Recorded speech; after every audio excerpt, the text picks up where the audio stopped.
नमस्कार, स्वागत है आपका। मैं संध्या शर्मा लेकर हाजिर हूं आपका पसंदीदा शो न्यूज पंच। इस कार्यक्रम के जरिए हम आप तक पहुंचाएंगे हर वो खबर जिन पर है आपकी पैनी नजर। जी हाँ, न्यूज पंच में खबरें पे करेंगे पूरी बात विस्तार के साथ और ग्राउंड जीरो पर मौजूद अपने रिपोर्टर से जानेंगे एक एक अपडेट भी। तो आइए न्यूज पंच की कर लेते हैं शुरुआत इस वक्त की टॉप लाइंस के साथ।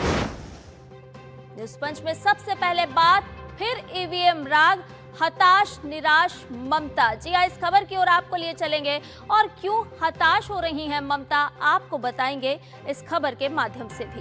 न्यूज पंच में हमारी अगली खबर होगी जिसमें हम बात करेंगे यूएस ईरान टॉक पर, क्योंकि ये टॉक हो चुकी है फेल।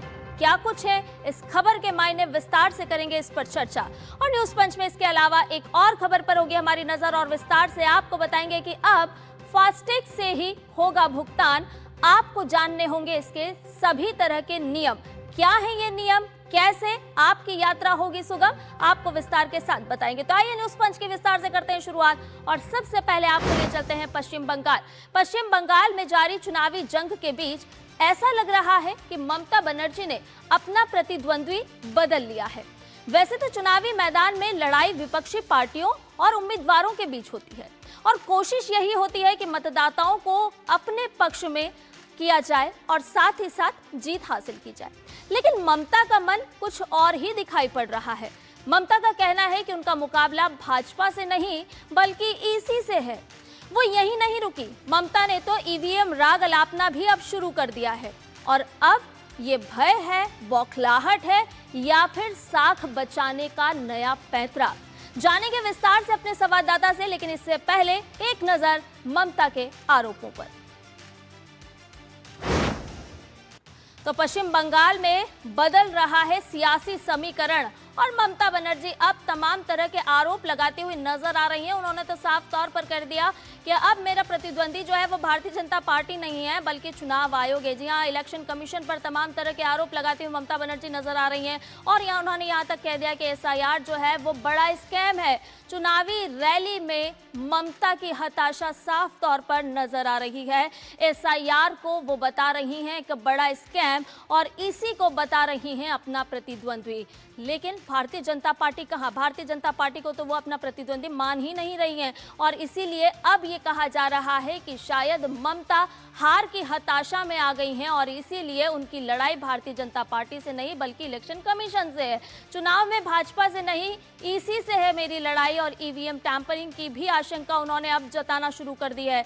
नामांकन रद्द करने की कोशिशों का आरोप भी ममता बनर्जी लगाती हुई नजर आ रही हैं। तो एसआईआर को बड़ा स्कैम बता रही हैं और जो साफ तौर पर दर्शा रहा है कि अब ममता को सता रहा है अपनी हार का डर और यही वजह है कि अब वो कह रही हैं कि इलेक्शन कमीशन, चुनाव आयोग जो है वो मेरा प्रतिद्वंदी है, ना कि भारतीय जनता पार्टी।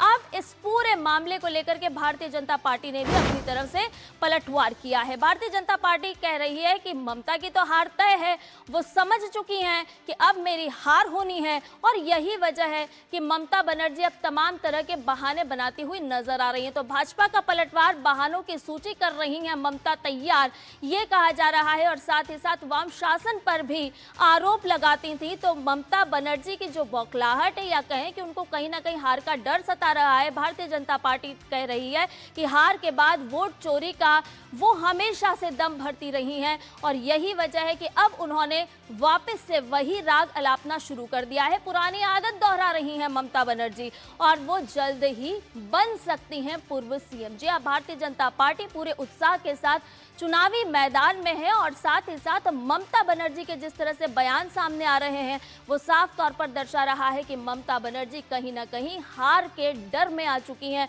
और यही वजह है कि अब उन्होंने ये कहना भी शुरू कर दिया है कि मेरा जो मुकाबला है, मेरी जो प्रतिद्वंदी है वो इलेक्शन कमीशन है, ना कि भारतीय जनता पार्टी। हालांकि भारतीय जनता पार्टी ने भी इस पूरे मामले को लेकर के, इस पूरे बयानबाजी को लेकर के अपनी तरफ से पलटवार किया है और भारतीय जनता पार्टी ने साफ तौर पर कहा है कि ये तो ममता बनर्जी के पुरानी ही आदत रही है और इसी आदत को वो एक बार फिर प्रचारित और प्रसारित करती हुई नजर आ रही है। तो पुरानी आदत दोहरा रही है ममता बनर्जी। भारतीय जनता पार्टी की तरफ से अब उनके इन बयानों को लेकर के पलटवार किया गया है। और ताजा अपडेट ले लेते हैं, हमारे संवाददाता सौरभ दत्ता इस पूरी खबर पर हमारे साथ जुड़ गए हैं। सौरभ, कल भी हम इसी विषय पर बात कर रहे थे कि आखिर ममता बनर्जी का मुकाबला है किससे, और अब हम देख भी रहे हैं कि ममता बनर्जी खुद ये कहने लगी है कि मेरे जो प्रतिद्वंदी है वो भारतीय जनता पार्टी नहीं है बल्कि चुनाव आयोग है।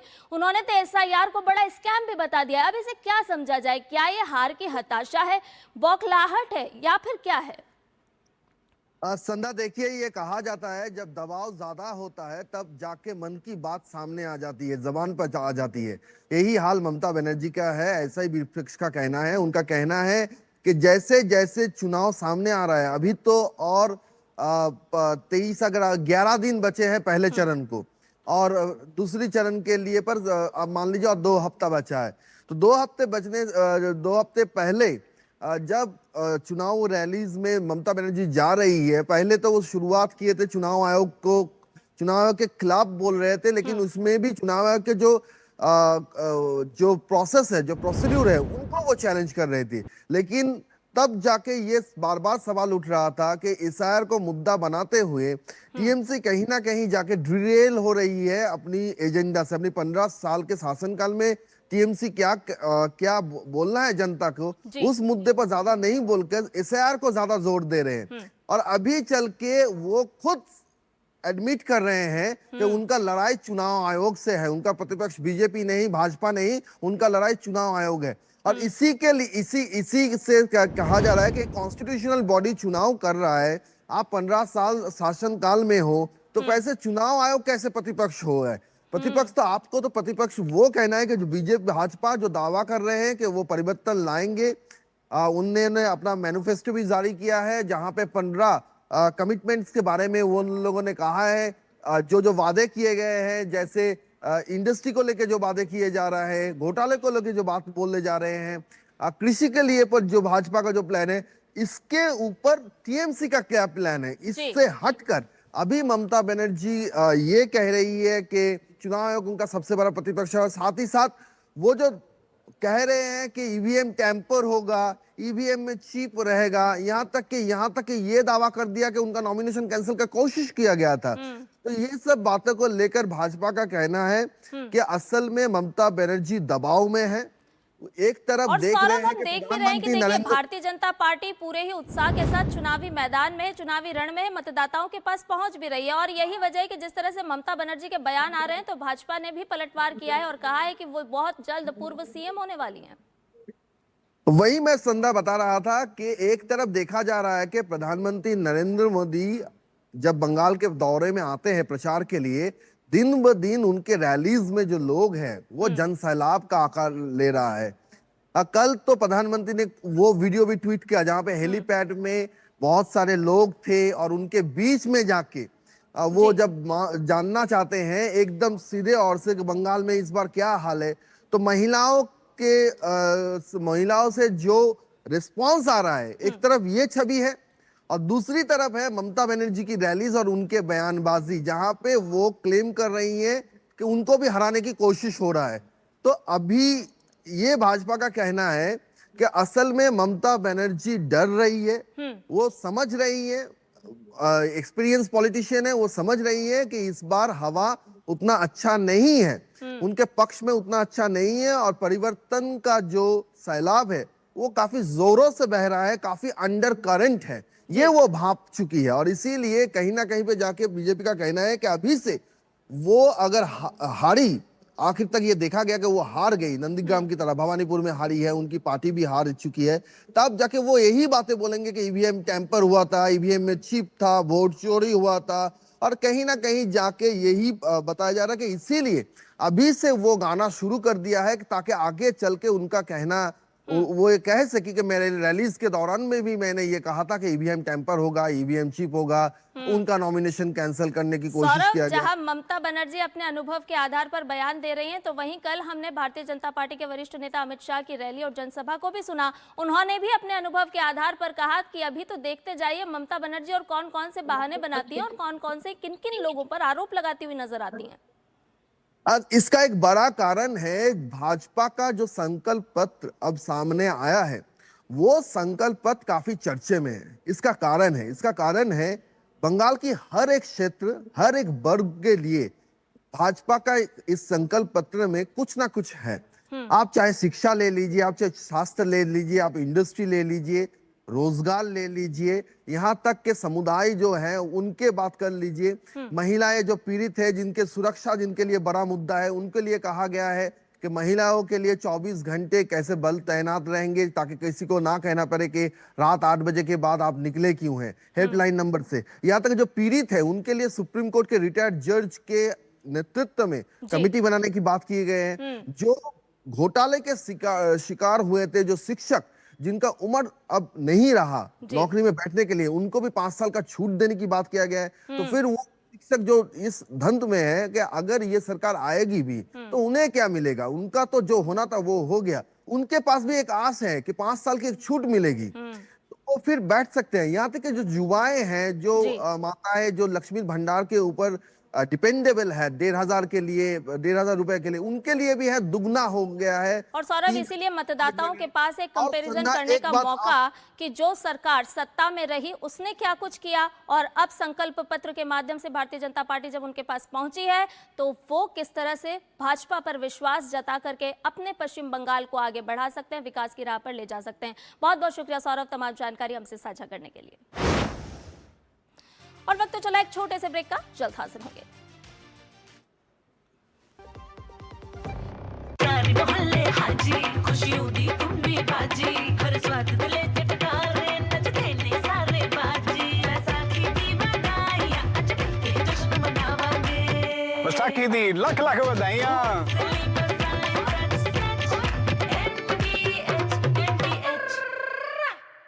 जब धरती चीर कर निकलता है लोहे का पत्थर और मिलता है मोंगिया के जोश से, फिर तपता है, पिघलता है और बनता है फौलाद।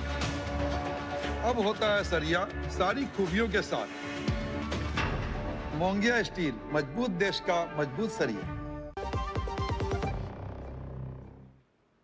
खबरों के बाद न्यूज पंच में आपका एक बार फिर से स्वागत है और आइए बात करते हैं हाईवे और टोल प्लाजा से जुड़े हुए अहम बदलाव की, जो है आपके काम की। जी हां, अब से आपकी यात्रा फास्टैग की मदद से होगी और भी आसान और भी फास्ट। और फास्टैग ना केवल आपके वाहन को गति देगा बल्कि आपको सस्ता भी पड़ता हुआ नजर आएगा। लेकिन अगर आपके पास फास्टैग नहीं है, आप यूपीआई का इस्तेमाल नहीं करते हैं, तो ये आपकी जेब पर महंगा पड़ सकता है, भारी पड़ सकता है, क्योंकि देश भर में नया नियम हो चुका है लागू, जो कहता है कि अब आपको जेब में कैश रखने की नहीं है कोई भी जरूरत और आप केवल रखें अपने पास फास्टैग या फिर यूपीआई, ताकि डिजिटल पेमेंट को मिले बढ़ावा और टोल प्लाजा पर लगने वाले जाम में आए कमी।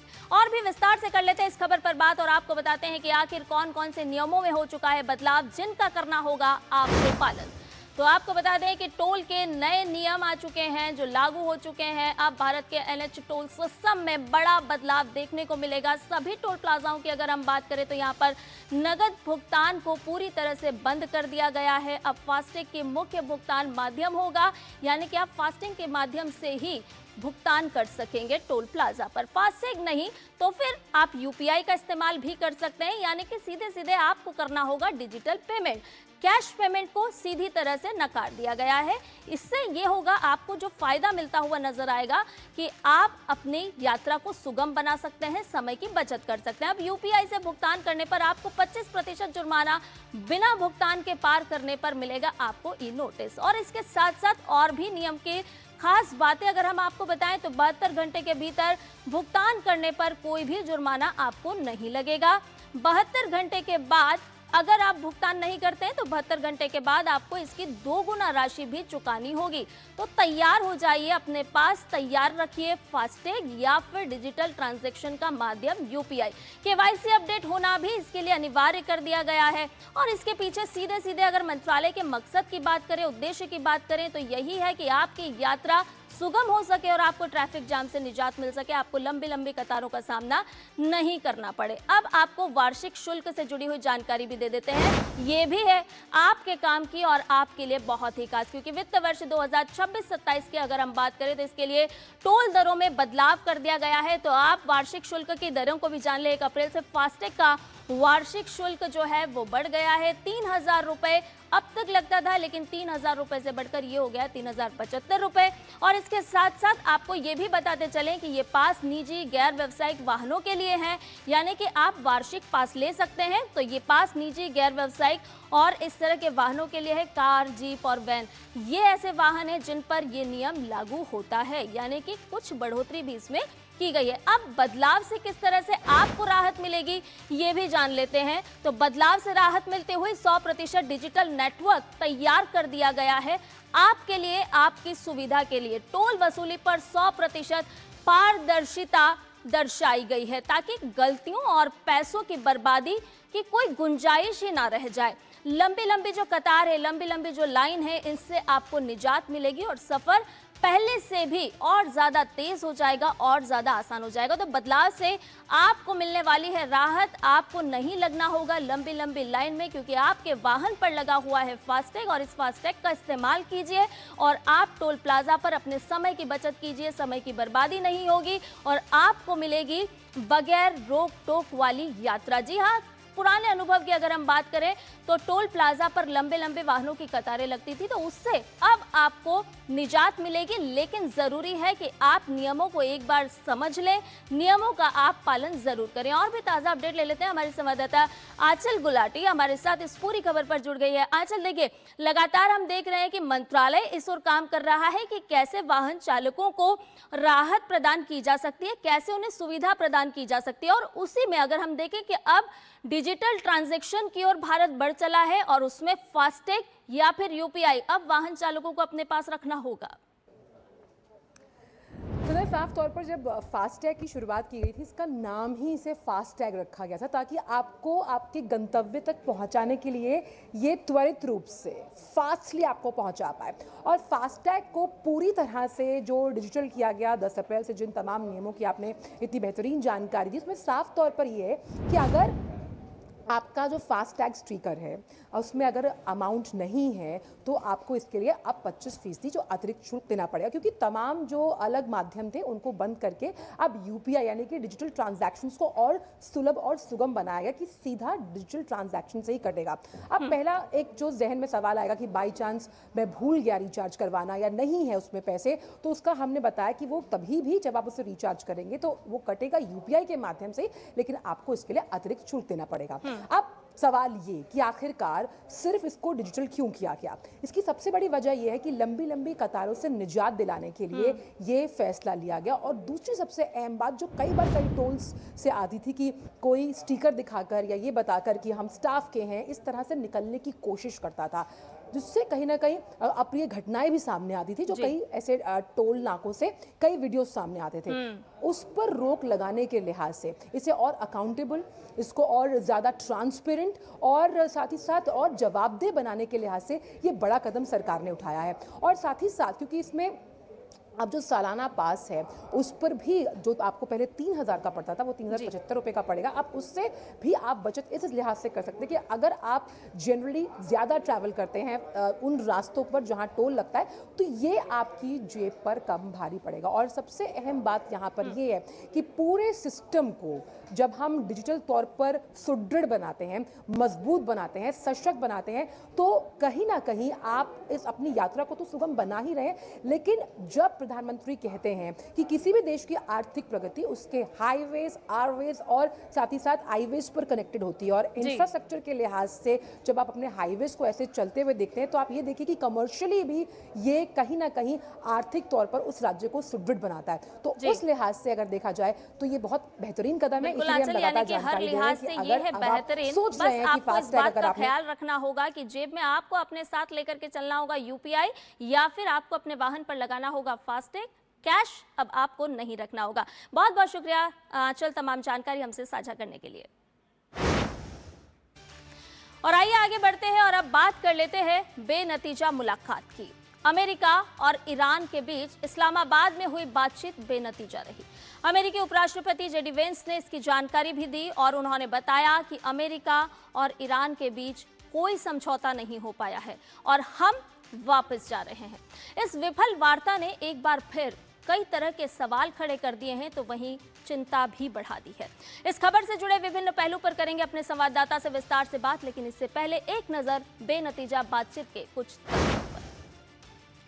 तो आपको बता दें कि ईरान और अमेरिका के बीच जो बातचीत हुई है वो बेनतीजा रही है, किसी तरह से सफल नहीं हो पाई, विफल रही ये बातचीत। हालांकि एक ही मेज पर ईरान और अमेरिका दोनों के प्रतिनिधि बैठे, यानी कि बैठने के लिए तो ये बातचीत पास हुई, लेकिन निष्कर्ष की अगर हम बात करें तो ये बातचीत फेल हो गई है। पश्चिम एशिया में शांति प्रयासों को इससे झटका लगा है और ईरान और अमेरिका के बीच शांति वार्ता विफल होने से अब चिंता की लकीरें भी बढ़ चली हैं। 21 घंटे से ज्यादा तक ये बातचीत चली, लेकिन बेनतीजा रही, किसी भी निष्कर्ष पर नहीं पहुंच पाए और अमेरिका के लिए जेडी वेंस रवाना भी हो गए।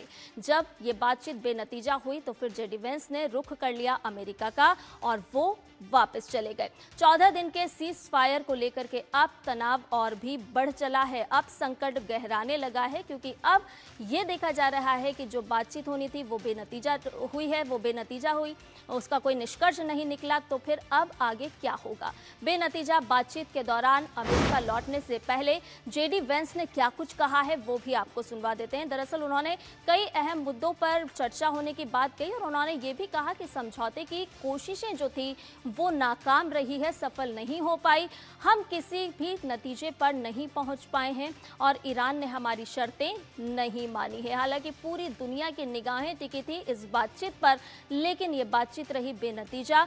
हम बगैर समझौते के वापस जा रहे हैं, ये बात भी जेडी वेंस ने अपने बयान में कही और इसके साथ साथ अमेरिका से ज्यादा ईरान के लिए ये बुरी खबर है। ये बात गौर करने वाली है। जेडी वेंस ने कहा कि ये ईरान के लिए बुरी खबर है कि ये जो बातचीत हुई है वो विफल रही है। अमेरिका इस स्थिति से निपटने में पूरी तरह से सक्षम है। एक बार फिर ये बात जेडी वेंस ने दोहराई है और भी क्या कुछ उन्होंने कहा है आपको सुनवा देते हैं।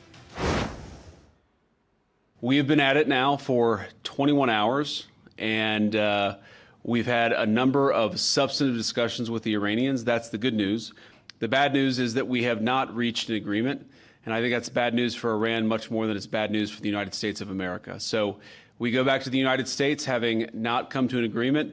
We've made very clear what our red lines are, and we've made that as clear as we possibly could, and they have chosen not to accept our terms. तो ईरान और अमेरिका के बीच जो बातचीत हुई वो बेनतीजा रही है, किसी भी रिजल्ट तक नहीं पहुंच पाई, यानी कि फेल हो गई, विफल हो गई। लेकिन इन मुद्दों पर टकराव है, कौन कौन से ऐसे मुद्दे हैं वो भी आपको इसके साथ बताते चलते हैं, क्योंकि सबसे बड़ा विषय है परमाणु कार्यक्रम का। जी हाँ, परमाणु कार्यक्रम को लेकर के ईरान के परमाणु काम पर सख्त शर्तें रखी, जिसको लेकर के ईरान ने इनकार किया। परमाणु हथियार रोकने पर मतभेद बना और यही वजह निकल करके सामने आई कि जो बातचीत रही वो विफल हो गई। लेबनान और हिजबुल्लाह को लेकर के भी अगर हम बात करें तो लेबनान और हिजबुल्लाह, तो लेबनान में हमले रोकने की मांग की गई, वो भी नकार दी गई और शायद इसीलिए ये जो बातचीत है वो बेनतीजा रही, क्योंकि सभी अपने अपने नियम, अपनी अपनी शर्तें लेकर के बैठे थे इस बातचीत के दौरान, लेकिन किसी भी निष्कर्ष पर नहीं पहुंच पाए। तो परमाणु कार्यक्रम को लेकर के ईरान के परमाणु काम पर सख्त शर्तें लाया था अमेरिका की तरफ से, लेकिन उसे इनकार कर दिया गया और ये बेनतीजा रही है बातचीत। अब हॉर्मुज़ जल संधि, जिसको लेकर के दुनिया के तमाम देशों की चिंता बढ़ रही है, उस पर भी बातचीत हुई, लेकिन हॉर्मुज़ जल संधि की अगर हम बात करें तो हॉर्मुज़ पर ईरान का नियंत्रण, ये बात दोहराई गई ईरान की तरफ से और अमेरिका का कहना है कि ईरान का किसी तरह से इस पर नियंत्रण नहीं होगा, जहाज़ों से किसी भी तरह का टैक्स नहीं वसूला जाएगा और ईरान अब अड़ चुका है टैक्स लेने को लेकर के। और भी तमाम ऐसे विषय इस 21 घंटे की जो बातचीत चली उसमें निकल करके सामने आए, लेकिन निष्कर्ष रहा बेनतीजा, कोई भी निष्कर्ष सामने नहीं आ पाया। और भी अपडेट ले लेते हैं, हमारे संवाददाता अखिलेश सुमन इस पूरी खबर पर हमारे साथ जुड़ गए। अखिलेश, देखिए पूरी दुनिया की निगाहें थी इस बातचीत पर, लेकिन जब निर्णय की बात आई कि आखिर रिजल्ट क्या निकलेगा तो वो निकला बेनतीजा। अब इसमें हम शर्तों की अगर हम बात करें, ऐसी कौन सी बात, ऐसी कौन सी वजह अटक गई जहां पर बात नहीं बन पाई और जेडी वेंस वापस रवाना हो गए? देखिए, दो महत्वपूर्ण बातें हैं और उसमें एक तीसरी महत्वपूर्ण बात और जुड़ गई है। दो महत्वपूर्ण बात यह है कि अमेरिका का जो बॉटम लाइन था, मतलब अमेरिका के जो दो शर्त थे सबसे महत्वपूर्ण, वो एक है कि जो परमाणु कार्यक्रम है ईरान का, ईरान के परमाणु कार्यक्रम पे पूरी तरह रोक, मतलब अमेरिका ने यह तो कहा कि उसके परमाणु कार्यक्रम को अभी पूरी तरह नष्ट कर किया जा चुका है अमेरिकी हमले में, लेकिन जो भविष्य में वो किसी भी तरीके का परमाणु संवर्धन नहीं करेंगे, इस बात की पूरी गारंटी और पूरा आश्वासन चाहिए था अमेरिका को। और दूसरा है कि वो जो स्टेट ऑफ हार्मुज है, हार्मुज का जो जल मध्य है, उस जल मध्य को पूरी तरह से खाली कराने का ईरानियन प्रभाव से यह अमेरिका का प्रस्ताव था, तो इसके भी ईरान ने नहीं माना है। और एक तीसरी बात है कि अमेरिका ने यह भी कहा कि आपके जो संगठन है, जैसे हूती जैसे संगठन है, हिजबुल्लाह जैसे संगठन है, इन संगठनों को पूरी तरह से समर्थन करना बंद कर दीजिए। इन संगठनों को कोई भी हथियार रखने का अधिकार नहीं होगा। इनकी सारी गतिविधियां, जो हिंसक गतिविधियां, वो सारी बंद रहेगी। तो इसके लिए भी ईरान सहमत नहीं हुआ। तो ये तीन जो मसले हैं अमेरिका की तरफ से रखे गए, और इन तीनों को नहीं, 15 पॉइंट प्रोग्राम था अमेरिका का, लेकिन इन तीनों पे ईरान ने नहीं माना। ईरान ने की तरफ से ये था कि उसके जो एसेट्स है पूरी दुनिया में, जो अमेरिका ने उनके जो धन संपत्ति है जिसको कि बैंकों में है, उसे अमेरिका ने फ्रीज कर रखा है, उस फ्रीज को डिफ्रीज किया जाए। अमेरिका ने कहा कि देखिए इसे डिफ्रीज किया जा सकता है, इसमें कोई परेशानी नहीं है, लेकिन आपको हमारी शर्तें माननी होगी। तो ये जो मामला है, ये मामला ईरान ने अभी तक शर्तों को मानने से इनकार किया है। तो जो संध्या सबसे महत्वपूर्ण बात ये है कि ये जो बातचीत हुई है, यह बातचीत अपने आप में एक महत्वपूर्ण कदम है। जिस तरीके से भारत के विदेश मंत्रालय ने भी एक बयान जारी करके इस बातचीत का स्वागत किया था, तो निश्चित तौर पे जो डायलॉग एंड डिप्लोमेसी है, डायलॉग एंड डिप्लोमेसी की शुरुआत हुई है। और भारत लगातार इस बात के लिए कहता रहा है कि जो विवाद है, आपसी विवाद है, उसको डायलॉग और डिप्लोमेसी से दूर कीजिए, युद्ध बंद कीजिए, नागरिक ठिकानों पे हमले बंद कीजिए, और जो स्टेट ऑफ हॉर्मुज है उसको पूरी तरह से खोलिए। तो अभी भले ही इन तीन मुद्दों पे सहमति नहीं बनी है, लेकिन जेडी वैंस जब वापस लौट के अमेरिका जाएंगे, पहुंचेंगे, उसके बाद वहां संभवतः और भी बातचीत होगी। ईरान भी जब तेहरान जाएगा, ईरान का प्रतिनिधिमंडल, तो ईरान भी और बातचीत करेगा। दुनिया के और देश भी हैं, वो भी अमेरिका और खासतौर पे ईरान से बात करेंगे, क्योंकि जो स्टेट ऑफ हॉर्मुज है, जो जल मध्य हॉर्मुज का, उस पर केवल ईरान का मामला नहीं है, पूरी दुनिया का मामला है। पूरी दुनिया अभी यानी तक कि कुल मिलाकर अखिलेश को देखा जाए तो पहले दौर की बातचीत जो है वो तो विफल रही है, लेकिन सवाल अभी भी यही बरकरार है कि अब आगे क्या। बहुत बहुत शुक्रिया अखिलेश, तमाम जानकारी हमसे साझा करने के लिए। और इसके साथ ही न्यूज़ पंच में फिलहाल के लिए इतना ही। मुझे और मेरी पूरी टीम को दीजिए इजाजत। नमस्कार।